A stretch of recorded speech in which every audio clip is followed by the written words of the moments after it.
They wrote my name on a board like it no longer belonged to me. Ethan Hale, 32 years, carpenter, debtor. The chalk dragged slow across the wood, each word pressed in hard, like it needed to stay.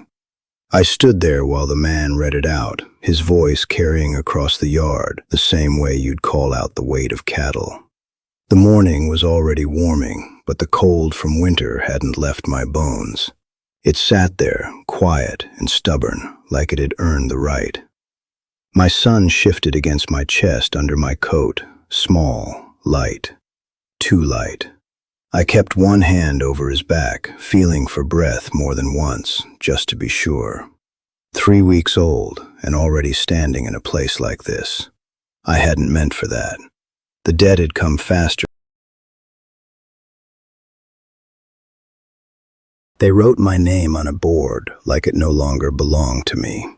Ethan Hale, 32 years, carpenter, debtor.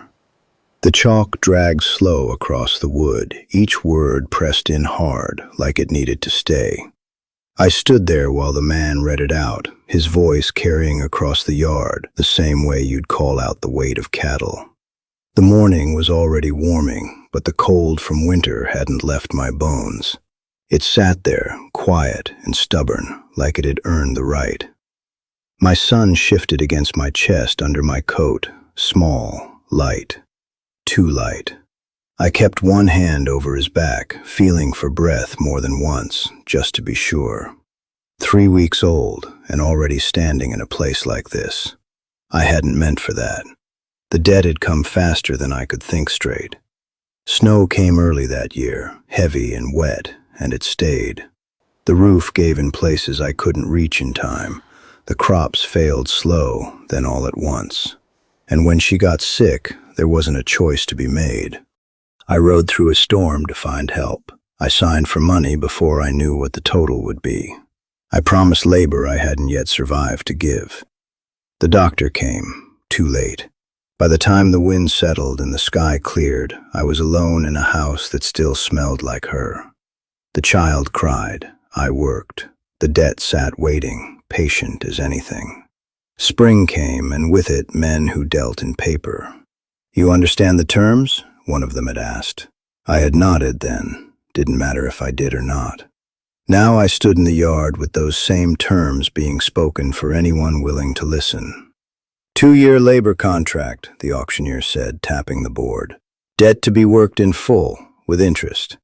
Interest. That word drew a few looks. Not sympathy, just calculation. A man with a baby wasn't worth much. Everyone there knew it. I kept my eyes on the ground. The dirt was dry already, cracked in thin lines like it had been thirsty longer than the season. A wagon creaked somewhere behind me. A horse snorted. Life kept moving, even here. Bidding starts at 15. Silence. I counted my breaths to keep steady. 1, 2, 3. The baby made a soft sound, not quite a cry. I pressed my hand firmer against him, a quiet reassurance more for myself than for him. If no one bid, they'd take him. That was the part no one said out loud.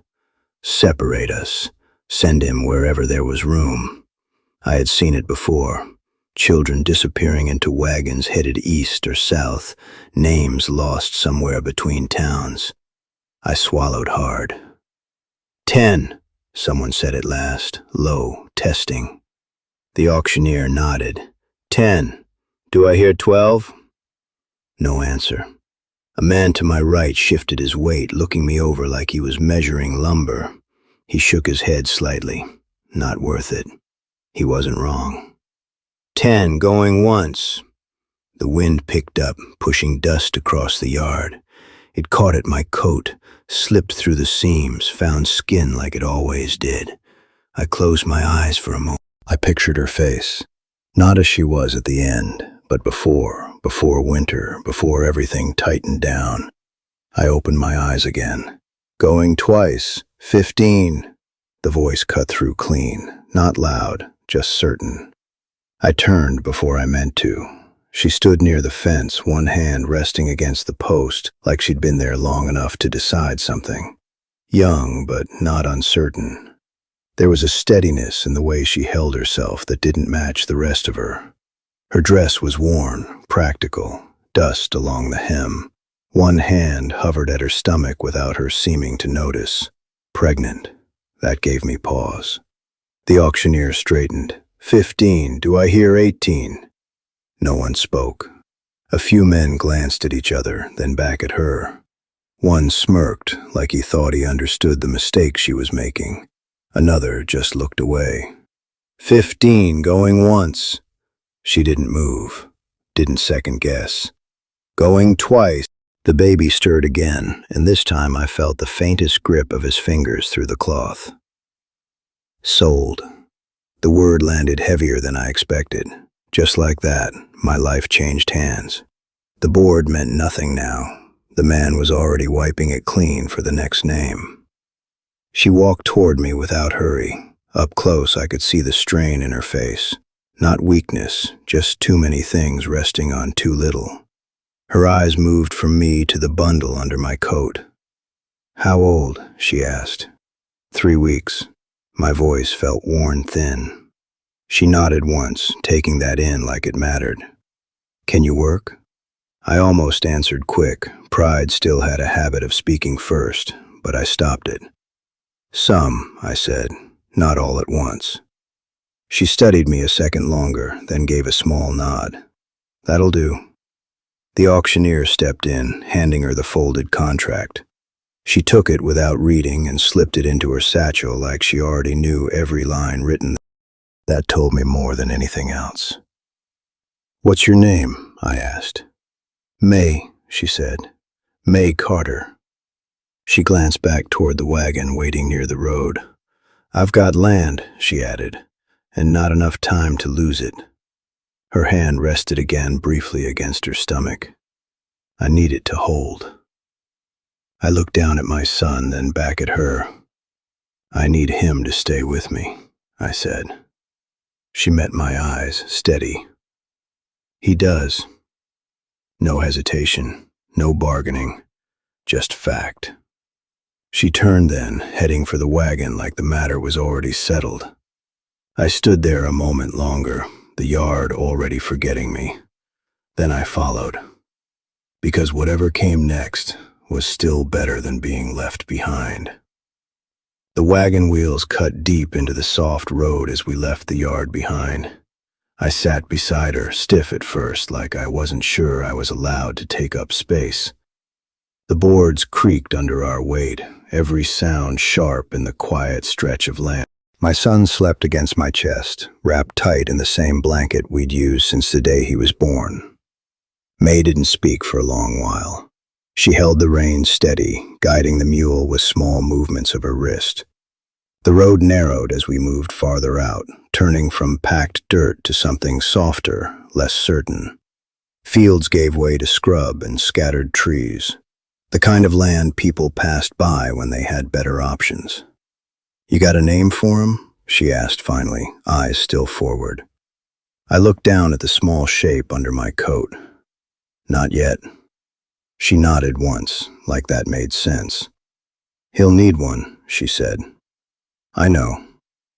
The wind shifted, carrying the scent of damp earth. I noticed it before I saw the sky. Clouds were gathering low and fast, heavy in a way that meant trouble. Mae saw it too. We need to make it before dark, she said, urging the mule a little faster. The wagon jolted over a rut, and I tightened my hold on the child without thinking. How far? I asked. Half an hour if the road holds. The road didn't hold. By the time the first drop of rain hit, we were already off the main path, wheels dragging through mud that clung thick and heavy. The sky broke open without warning, rain coming hard and sudden, soaking through cloth in seconds. The mule balked once, then pushed forward. Mae didn't slow. Come on, she muttered, more to the animal than to me. Lightning split the sky, close enough to feel. Thunder followed sharp and immediate, rolling over us like something alive. The child woke then, a thin cry rising against the storm. I tried to shield him, pulling my coat tighter, but the rain found its way in anyway. "Almost there," Mae said, though I couldn't see anything ahead but gray and moving water. Then, through the curtain of rain, I saw it, a small structure, low, leaning slightly. Not much to look at, but it stood. Mae pulled the wagon hard to the side, bringing the mule to a stop near the door. "We're here." We moved fast after that. I climbed down first, boots sinking into mud, then turned to take the child as she gathered what little she'd brought. The rain hit harder on the ground, bouncing back in cold sprays. Inside, the air was close and dry, carrying the faint smell of wood and old smoke. I stepped in, blinking against the sudden dim. It was small, one room, a narrow bed against the far wall, a table, a stove that looked like it had seen better years. But it was shelter. Mae shut the door against the storm, leaning into it for a second like she needed the support. Then she straightened. "We'll make do," she said. The words were simple, but there was something in them, a decision already made. I nodded, though I wasn't sure she was looking. Another crack of thunder rolled overhead. Then Mae stopped moving.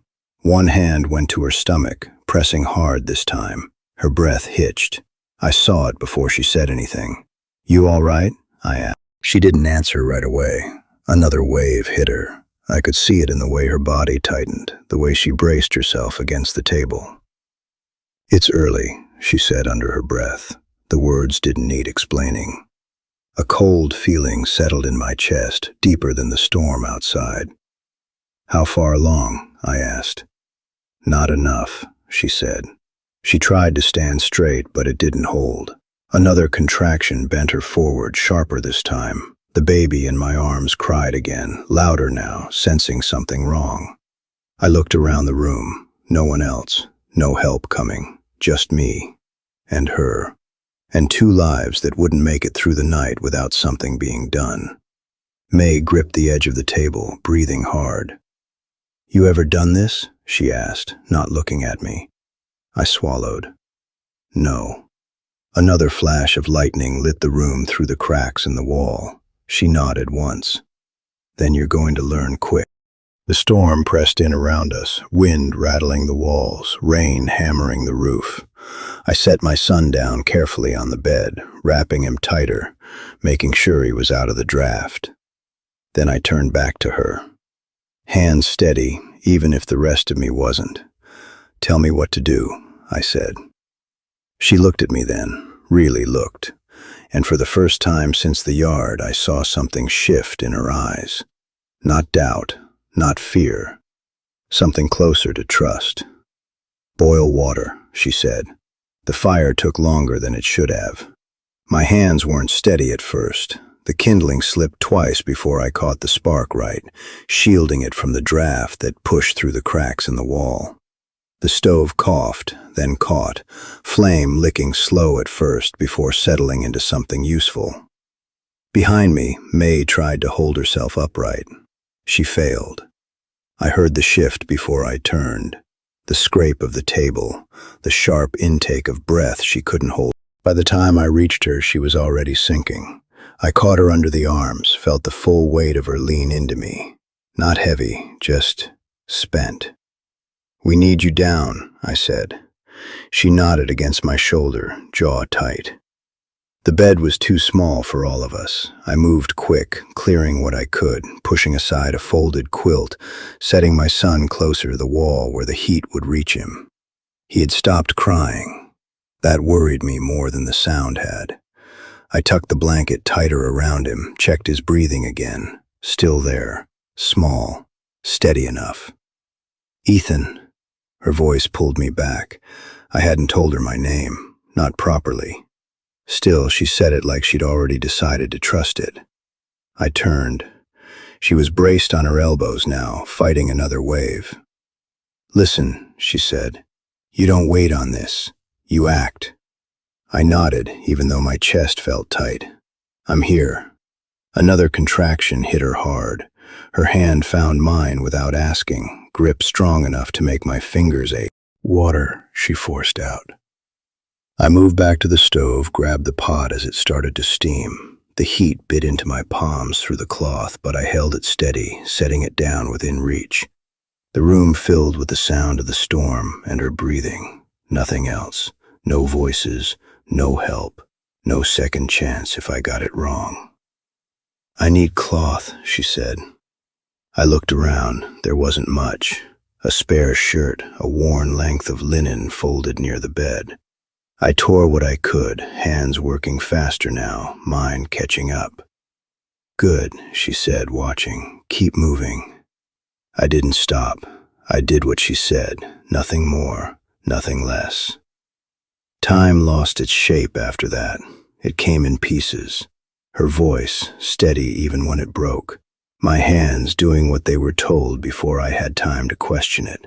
The storm pressing against the walls like it wanted in. At one point, my son cried again, sharp and sudden. I turned, instinct pulling me, but Mae's grip tightened. "Stay," she said. I stayed. That was the choice. Not because it was easy, because there wasn't another. "You're doing fine," she said once, though I knew it wasn't for me. It was for both of us. Sweat ran down my back despite the cold. My arms ached from holding, from bracing, from not letting go. "You see him?" she asked suddenly. I swallowed, forcing myself to look, to focus past the fear that tried to blur everything. "Yes," I said. "Then don't stop now." Another push, stronger, final, and then silence. For one long second the world held still. No wind, no rain, no breath. Just that space where everything could go wrong. Then the child cried, small, thin, but alive. The sound hit harder than the thunder ever had. Mae let out a breath that turned into something close to a laugh, then faded just as quick. "Is he?" "He's here," I said, my voice rough. I worked fast, careful in a way I hadn't known I could be. The child was smaller than my own had been, fragile, fighting for every breath. But he was breathing. That was enough. I wrapped him in what cloth I had left, then hesitated only a second before placing him against her. Mae's hands came up slow, trembling now, nothing like before. She held him close, eyes half closed, exhaustion finally catching what strength had carried her through. "Let me see him," she whispered. I adjusted the cloth. She looked. A long moment passed between them, then she nodded, just once. "He's staying," she said. It wasn't a question. I glanced at my own son, still curled on the bed, then back at hers. "Yeah," I said quietly. "He is." The storm began to ease, rain softening against the roof. Inside, the air was warm now, close, but alive. 2 children breathing, a woman still here, and me standing in the middle of it, hands still shaking, knowing something had changed. Not all at once, but enough. Mae leaned back, eyes closing fully now. "You did it," she said, barely above a breath. I shook my head, though she couldn't see it. "No," I said. "We did." The fire cracked low behind me, and for the first time since winter took everything, I felt something settle. Not peace, not yet, but something close enough to hold on to.